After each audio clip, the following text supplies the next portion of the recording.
રાજગરાનો શીરો બનાવવા 1 વાટકી રાજગરાનો લોટ લીધો અને અડધી વાટકી ઘી લઈને શેકવું.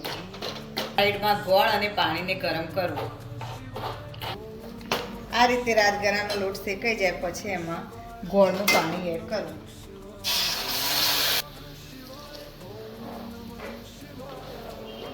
હવે આપણે બનાવીશું બટાકાની ભાજી. બટાકાની ભાજી બનાવી તેલ ગરમ કરવા મૂકીશું.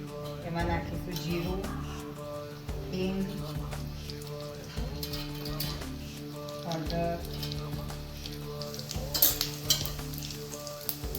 લીમડાના પાન, તલ, મરચાંની પેસ્ટ, લીંબુનું પાણી, પછી બટાકા, મીઠું એડ કરવું સ્વાદ અનુસાર, લાલ મરચું, દળેલી ખાંડ.